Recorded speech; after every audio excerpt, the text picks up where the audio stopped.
불면증의 가장 큰 원인도 늦은 저녁 식사, 밤참에 의해서 소화기가 너무 과로하고 무리를 했기 때문에 여러분들이 잠이 안 오고 말똥말똥하고 세포의 산소 포화도가 떨어지게 되기 때문에 여러분들이 진정한 휴식을 취할 수 없다는 것입니다.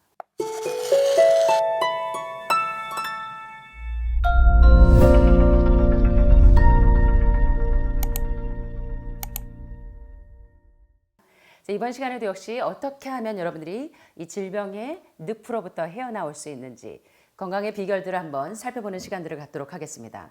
지난 시간에 이어서 하늘마을에 오시면 하는 프로그램이 있습니다. 바로 만병통치 식사법으로 여러분의 위암이나 간암이나 폐암이나 췌장암이나 전립선암이나 또는 혹은 어떤 그런 난치성 질환에 있더라도 여러분들이 그 모든 질병에서 해방되시기 위해서 처음으로 하셔야 될 일이 뭐냐면 바로 지난 시간에 여러분과 제가 함께 공부했던 것처럼 Let food be thy medicine, medicine be thy food.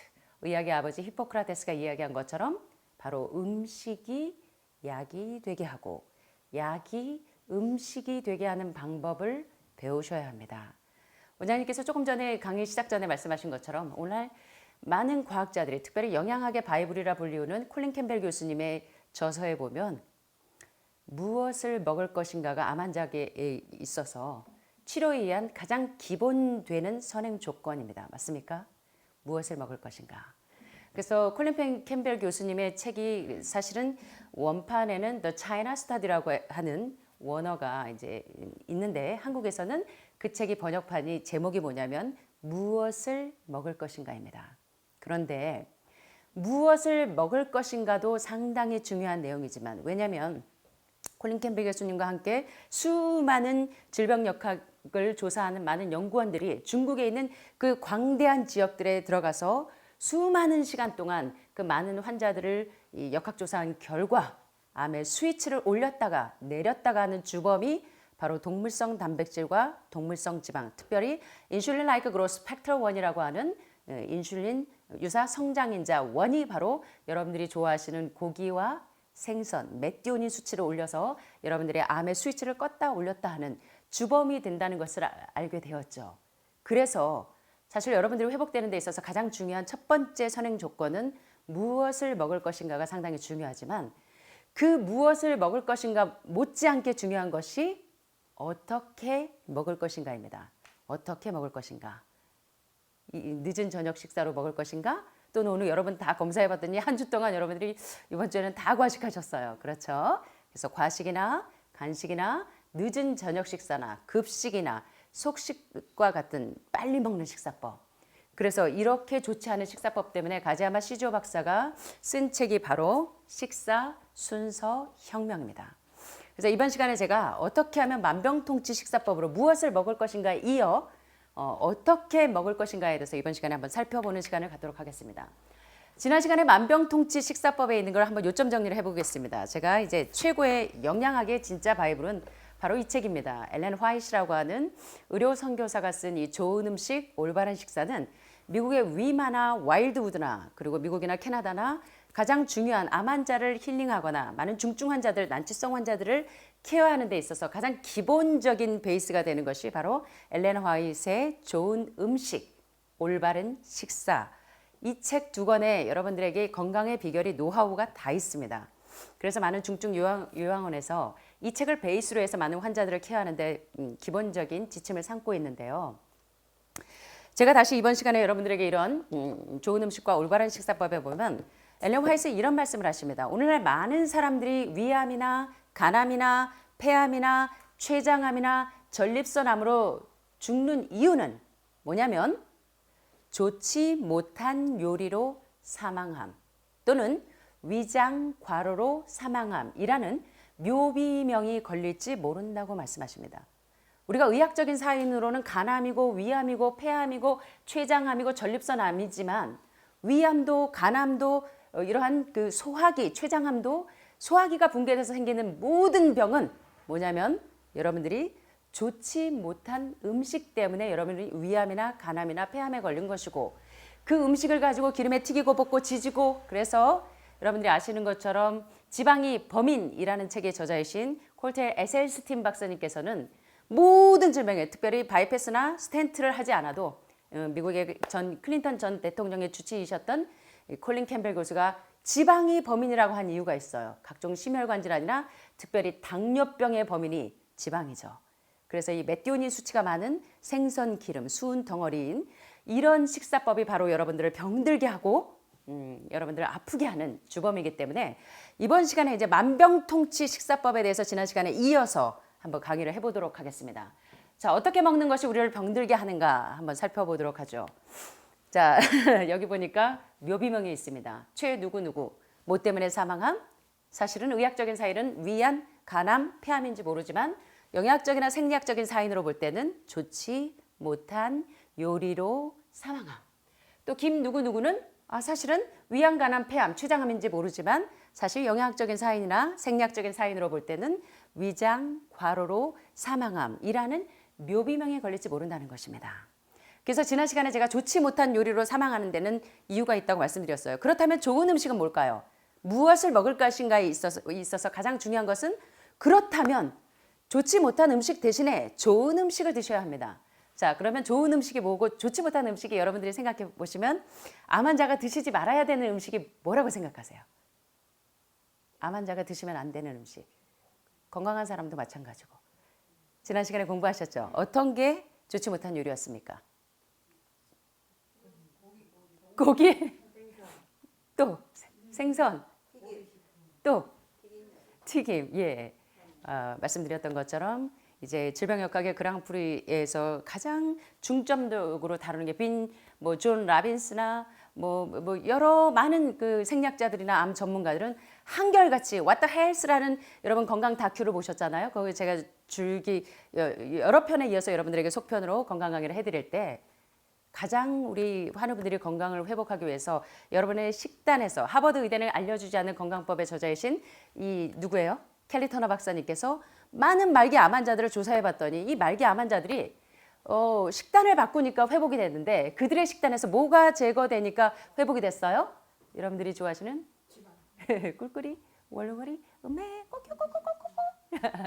자, 동물성 단백질, 인슐린 라이크 그로스 팩터 1이나 메티오닌과 같은 동물성 단백질을 제한했더니 회복이 되는 것을 보게 됩니다. 그래서 지난 시간에 공부한 것처럼 첫째, 좋지 못한 음식은 뭐다? 인슐린 라이크 그로스 팩터 1과 같은 인슐린 유사 성장 인자 1에 의해서 동물성 단백질에 의해서 암의 스위치가 껐다 켜졌다 하기 때문에 가장 좋지 않은 음식이 첫 번째가 뭐예요? 동물성 단백질인 고기, 또 메티오닌 수치가 적당히 콩에 어느 정도 있는 것은 괜찮지만 생선에 들어있는 수은이나 메티오닌 수치 때문에 여러분들이 모두가 다 혈관 질환이 걸리고 당뇨병이 걸리고 지방이 범인이라는 사실을 공부했습니다. 자, 그래서 좋지 못한 음식의 첫 번째 대표적인 음식이 바로 동물성 단백질인 고기. 또 단백질과 지방이 붙어있죠. 살코기하고 기름이 같이 붙어있죠. 여러분들 그렇게 좋아하셨던 삼겹살. 자글자글 기름이 여러분들 드실 때는 맛있게 드시는지 모르지만 씻으려고 보면 어때요? 삼겹살 불판에 기름이 딱딱하게 굳어 있습니다. 자, 여러분들의 그 삼겹살을 드셨을 때 여러분의 혈관 속으로 이 세포 속으로 이 삼겹살이 들어갈 때 그 기름이 어디로 가 있을까요? 여러분의 혈관을 그렇게 딱딱하게 굳게 만들어서 동맥경화를 유발하는 것이죠. 그래서 지방이 범인인 것입니다. 그래서 지난 시간에 공부하신 것처럼 좋지 못한 요리의 첫 번째는 바로 동물성 단백질과 동물성 지방이었다면 또 트랜스 지방, 아무리 좋은 감자나 고구마를 가지고도 기름에 튀기고 볶고 지지고 이렇게 드시는 좋지 못한 식사법에 의해서 병든다는 사실을 알게 되었습니다. 그래서 좋지 못한 음식에 대해서 공부했고 그 다음에 이제 두 번째 사망의 원인이 바로 위장 과로로 사망한다는 내용을 공부했습니다. 그래서 여분의 음식이 신체의 발열 상태를 조성하게 돼서 여러분들이 다 한자로 입구자 3개 밑에 매산자가 내가 내 입으로 자기 이빨로 자기 무덤을 파는 행위가 뭐다? 바로 과식이고 또 위절제 수술하고 오신 분들이 하루에 8번씩 식사하셔야 된다고 조금씩 제가 위를 잘라냈기 때문에요. 한 번에 많이 먹지 말고요. 조금씩 7, 8번 나눠서 드시래요. 어때요, 여러분? 좋아요? 그렇게 드시기 때문에 위장이 계속 과로해서 여러분들이 회복이 되지 않는다는 것입니다. 그래서 지난 시간에 공부하신 위장 과로로 사망하는 주된 원인이 바로 과식과 간식이었습니다. 자, 세 번째, 오늘 이러한 식사법 때문에 여러분들이 다 병들기 때문에 세 번째 오늘 여러분들에게 이제 병을 유발하는 가장 좋지 않은 식사법은 바로 늦은 저녁 식사입니다. 늦은 저녁 식사. 예. 늦은 저녁 식사. 저녁 6시 이후의 식사가 뇌졸중을 유발하기도 하고 여러 가지 이제 질환을 유발하는데 대체로 하루 3번 식사를 하는 것보다 2끼 식사가 좋다. 하늘말에 오시니까 저녁을 뭐 드세요? 과일만 드시죠? 예. 과일 속에는 사실은 2끼 식사가 좋지만 아침, 점심은 영양소로 드시지만 저녁에는 가급적이면 해독식으로 드시는 것이 좋습니다. 그래야 16시간 동안 여러분들이 위를 과로한 소화기관을 쉬게 해줄 때 여러분들의 이제 장기가 회복이 되는데 대체로 하루 3번 식사를 하는 것보다 2끼 식사가 좋은데 저녁 식사가 너무 이르면 전에 먹은 식사의 소화에 장애가 되고 또 너무 늦게 되면 잘 때까지 소화가 되지 못합니다. 그래서 여러분이 자려고 누웠는데 위는 소화시키느라 에너지를 다 써버리면 여러분들이 회복이 안 된다는 것입니다. 그래서 위는 적당한 휴식을 얻을 수 없게 됩니다. 수면은 방해를 받고 두뇌와 신경은 피곤하고 아침에 밥에 대한 식욕은 감퇴되고 밤새도록 소화시키느라 에너지를 다 썼기 때문에 치료 에너지로 전환이 되지 않습니다. 아침에 일어나면 입에서 썩는 내가 나고 노폐물이 쫙 여기저기 혈관 여기저기 세포 여기저기에 축적되게 되겠죠. 따라서 전신의 원기가 회복되지 않기 때문에 이제 새로운 날에 의한 의무를 위해서 준비되지 않는다는 것입니다. 그래서 여러분이 위장은 우리가 쉬기 위해서 누울 때 역시 여러분의 이 소화기도 쉬어야 합니다. 맞습니까? 여러분들이 아플 때 쉬고 나면 낫는 것처럼 여러분이 아무리 여기 쉬러 오셨어도 장기가 계속적으로 소화시키는 데 에너지를 쓰게 되면 회복되지 않는다는 것입니다. 그래서 이 과로한 이 위장 때문에 여러분들이 병드셨기 때문에 소화의 생략을 공부하실 때 처음에 붕괴된 위장 기능부터 살리셔야 합니다. 그래서 여러분들이 위장이 쉬기 위하여 누울 때 그 일을 완료하시기 위해서 저녁 식사는 가볍게 드셔야 합니다. 늦은 저녁 식사보다. 그래서 몸의 다른 부분과 마찬가지로 위장도 휴식을 누릴 수 있어야 합니다. 잠자는 시간 중에는 소화작용이 진행되지 않게 하는 것이 여러분의 건강을 회복하는 데 도움이 됩니다. 특별히 십이지장궤양이나 위궤양이나 이런 질환을 위산분비가 많이 분비가 되는 게 바로 늦은 저녁 식사입니다. 요새 이제 아토피나 이 피부 질환들이 상당히 많고 피부 알레르기가 있는 분들이 많아서 피부를 이제 햇빛을 보는 것을 두려워하는 분들이 많은데 사실은 위궤양이나 또 뭐 십이지장궤양이나 또 위산이 분비되는 가장 큰 원인 그리고 피부 알레르기의 가장 큰 범인이 바로 늦은 저녁 식사입니다. 불면증의 가장 큰 원인도 늦은 저녁 식사, 밤참에 의해서 소화기가 너무 과로하고 무리를 했기 때문에 여러분들이 잠이 안 오고 말똥말똥하고 세포의 산소 포화도가 떨어지게 되기 때문에 여러분들이 진정한 휴식을 취할 수 없다는 것입니다.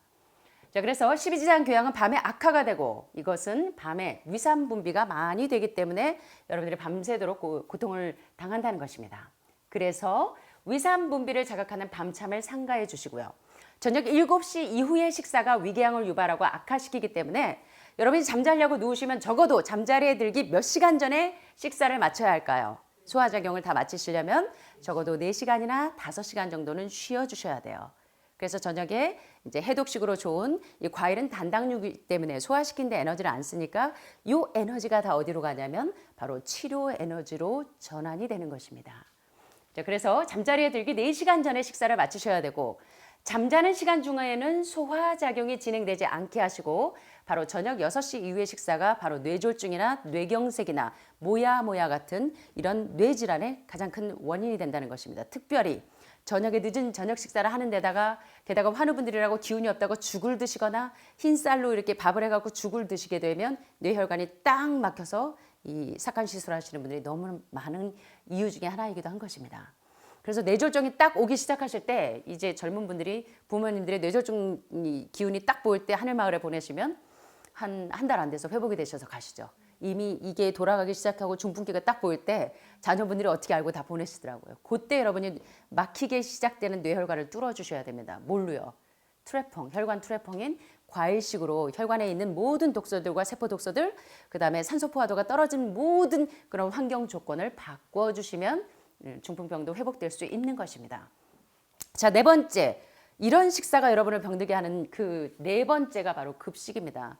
그래서 여러분이 음식을 천천히 꼭꼭 씹어 먹을 때 센트럴 너브 시스템, 중추 시스템에서 히스타민이 분비가 돼서 식욕 중추가 이 포만감을 느끼게 해줍니다. 그래서 여러분이 이렇게 음식을 천천히 씹어 먹을 때 유익은 너무나 많습니다. 그래서 제가 다음 챕터에서 가주야마 시조 박사의 식사 순서 혁명에서 그것은 자세하게 알려드리겠습니다. 많은 사람들이 너무 빨리 먹습니다. 급식은 빨리 먹는 식사법은 급사의 지름길입니다. 급사가 뭔지 아시죠? 갑자기 돌아가실 수가 있는 지름길이기도 하고 급식을 하시는 분들이 계속 비만증을 앓게 되죠. 음식을 꼭꼭꼭꼭 씹어 드셔야 영양소도 잘 흡수가 되고 하는데 꿀떡꿀떡꿀떡 씹지도 않고 계속 상식이 아침에 제가 이제 여러분들 식당에 이렇게 식사하실 때 가면서 제가 계속 하는 게 콰이디알 아니고 만디알 천천히 꿀떡꿀떡 말고 꼭꼭 씹어 드시라고 제가 잔소리하는 이유가 그래서 그렇습니다. 아시겠죠? 자, 그래서 음식을 꼭꼭 씹어 드셔야 음식물의 유익은 먹는 양에 달려 있지 않고 무엇에 달려 있다? 철저히 소화된 음식에 달려 있다는 것입니다. 오늘 여러분들 다 검사해 보셨잖아요. 어떤 분들은 아직 비타민 흡수가 잘 안 되시고 어떤 분들은 또 미네랄의 흡수가 잘 안 되시고 열심히 드시는 것 같은데 그리고 과식하신 거 바로 췌장에서 인슐린 분비량이 많아지고 담즙 분비가 많아지는 거 보셨잖아요. 그죠? 거짓말 못 하잖아요. 자, 그래서 여러분들이 과식이나 간식이나 늦은 저녁 식사나 이러한 좋지 못한 식사법에 대해서 철저하게 여러분들이 관리를 하셔야 된다는 것입니다. 자, 그래서 음식물의 유익은 먹는 양에 달려 있지 않고 철저히 소화된 음식에 달려 있습니다. 또 음식을 꼭꼭 씹어 먹을 때 각종 소화 효소가 분비가 되죠. 예를 들면 지방 소화 효소인 리파제나 단백질 소화 효소인 프로테아제나 파로친이나 이런 푸티알린 이런 각종 소화 효소가 분비가 돼서 여러분들 맨날 암 환자들 달고 사시는 게 효소예요. 효소. 예, 효소. 왜 자연 살아있는 산 음식 812를 기억하세요? 예, 산 음식을 드시면 효소가 저절로 나오는데 대표적인 산 음식이 뭡니까? 과일과 채소를 가지고 기름에 튀기고 볶고 지지고 하는 게 산 음식이죠? 산 음식이 뭐예요? 자, 812를 기억하세요. 80%가 산 음식입니다. 자, 산 음식은 뭐예요? 천연 탄수화물인 과일과 채소를 효소가 파괴되지 않은 로푸드 형태로 효소가 파괴되지 않게 드시는 것이 산 음식이면 그때 효소가 다 살아있다는 것입니다.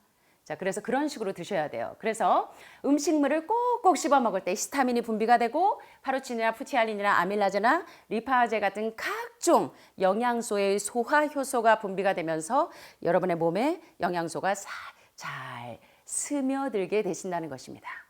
이래서 음식물을 꼭꼭 씹어 드시면 치매도 예방합니다. 여러분들이 그 마스티피케이션 이 저작 활동을 열심히 하게 되면 그래서 연세가 드실수록 치아가 건강하셔야 돼요. 식사하시고 나셔서 양치를 잘 하셔야 됩니다. 충치 생겨가지고 나중에 틀니하시고 임플란트 하시면 먹고 싶은 것도 잘 못 드시잖아요. 자, 그래서 음식물을 꼭꼭 씹어 드시고 과일이나 채소 속에는 청정 클리닝 작용을 하는 그런 성분들이 있기 때문에 여러분들이 과일과 채소로 치아 건강에도 참 유익합니다.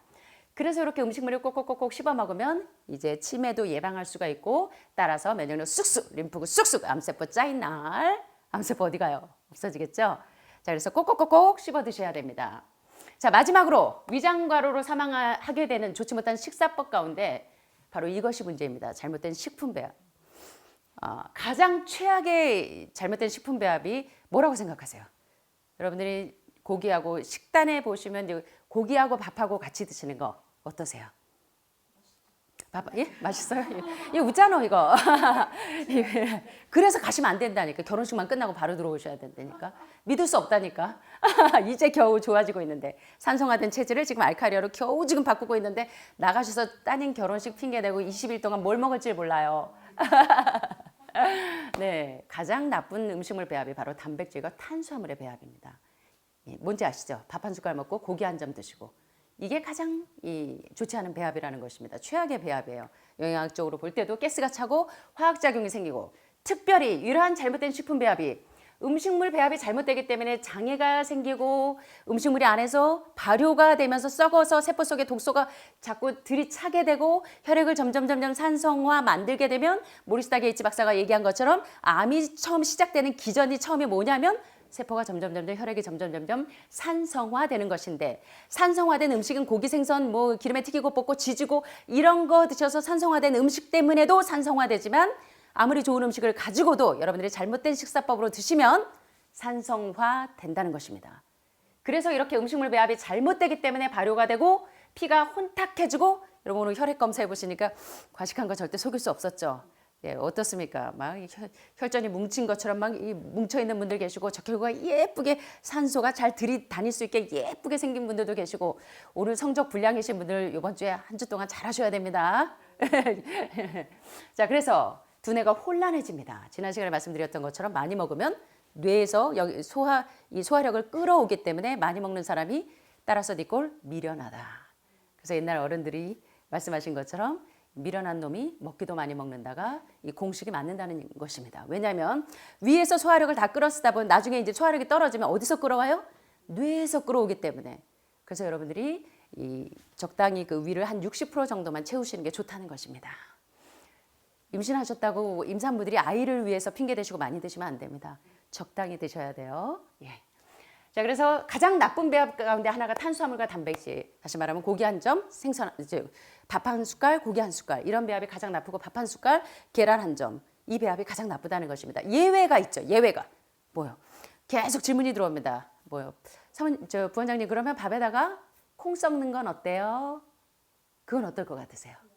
예, 그건 퍼펙트 프로테인입니다. 완전 단백질을 섭취하실 수 있는 곡식 단백질에는 라이신이 부족하고 콩 단백질에는 메치오닌이 부족하기 때문에 이 부족한 곡식과 콩을 배합을 하실 때는 그때는 완전 배합입니다. 그래서 예외가 있다면 탄수화물과 단백질의 배합 중에서 예외라면 밥에다 콩을 넣어서 드시는 건 괜찮습니다. 아시겠죠? 네, 한 끼에 과일과 채소를 같이 먹는 것은 좋다 안 좋다. 생과일과 생채소가 같이 드시면 그래서 하늘마을에 아침에 보니까 아침에 오시면 7시 20분에 사과 2쪽을 먼저 드시고 그 다음에 콩물을 드십니다.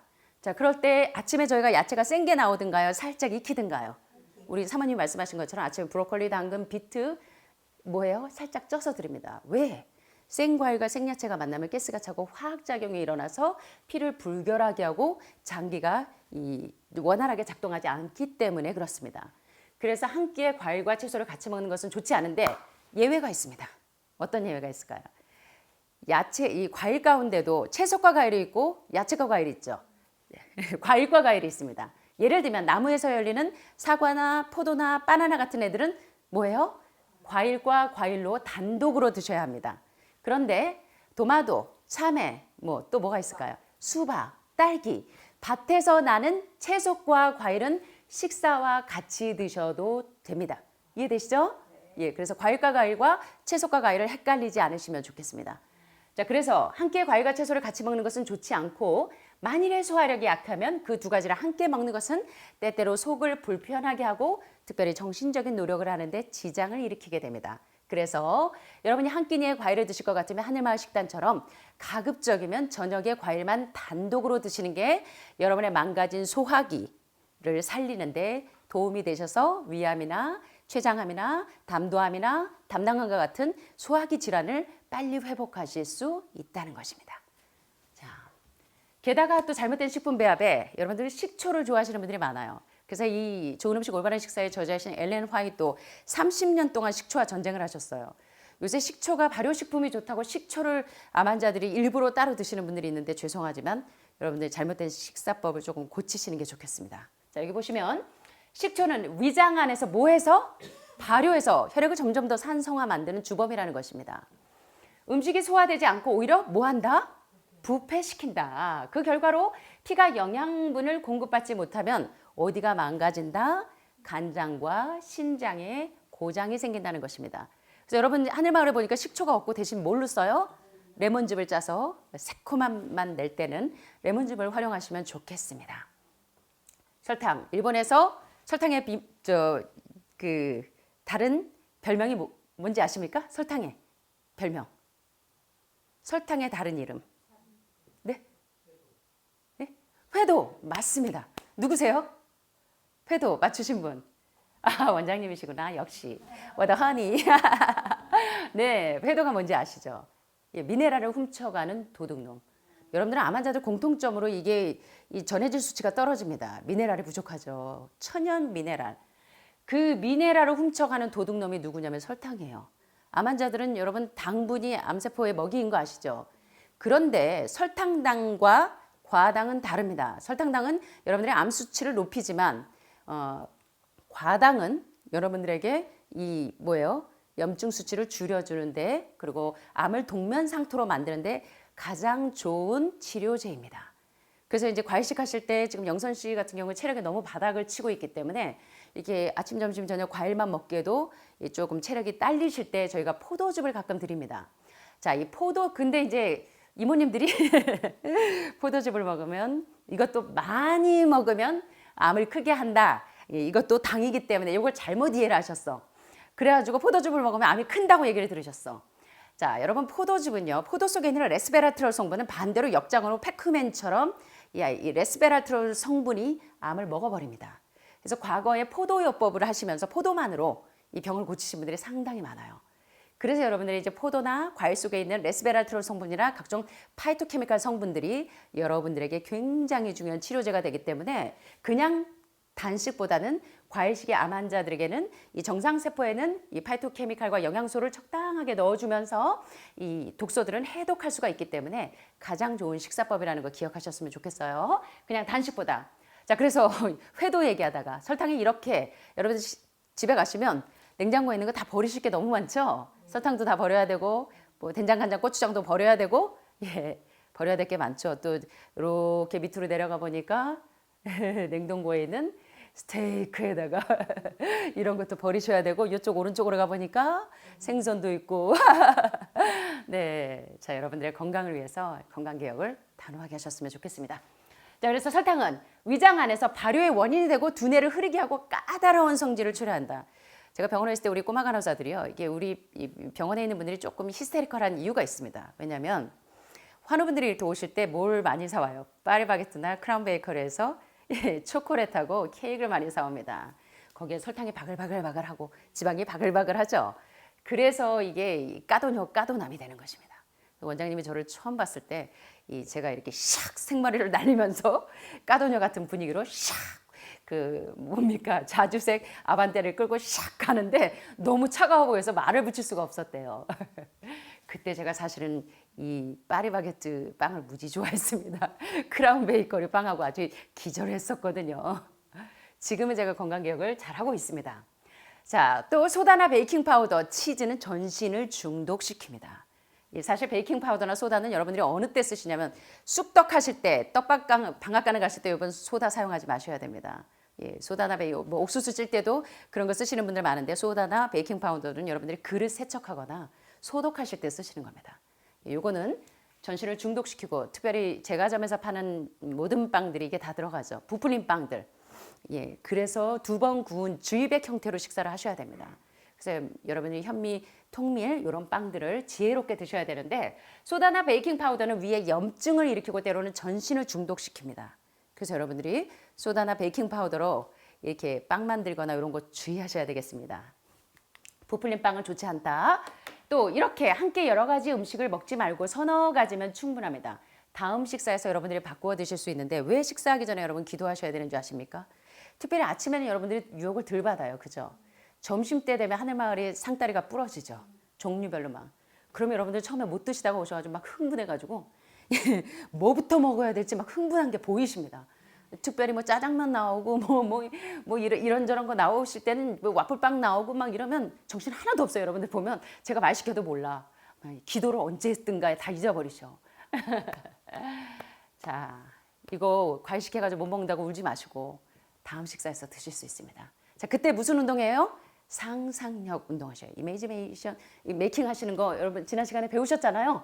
지금 못 먹어도 내가 다음 시간에 먹으리라 하고 상상력 운동하시기 바랍니다. 자, 함께 여러 가지 음식을 먹는 것은 불유쾌함을 일으키고 만일에 따로 한 가지씩 먹었더라면 예를 들어 오이, 당근 섞고 또 뭐가 있습니까? 오이, 비트 섞고 이렇게 드시지 마시라고요. 각각의 좋은 성분이 희석이 됩니다. 아셨죠? 그래서 따로 한 가지씩 먹었더라면 몸에 유익할 뻔했던 각 음식의 좋은 특성을 파괴합니다. 그래서 이렇게 여러 가지를 복잡하게 드시게 되면 자주 이 위에 이렇게 위산이 분비가 되기도 하고 위궤양이나 십이지장궤양 증세 같은 게 올 수가 있어서 뒤집어지고 자꾸 진통이 오기 때문에 자주 죽음의 원인이 되기도 한다는 것입니다. 자, 비록 음식의 질에 문제가 없을지라도 먹는 음식의 양에 있어서 부절제하는 것은 뭐다? 십계명을 범하는 것과 같은 죄라는 것입니다. 뭐 내 몸인데 내 맘대로 먹지가 아니라는 것입니다. 여러분의 몸은 너희가 하나님의 거룩한 성전인 것과 하나님의 성령이 너희 안에 거하시는 것을 알지 못하느냐.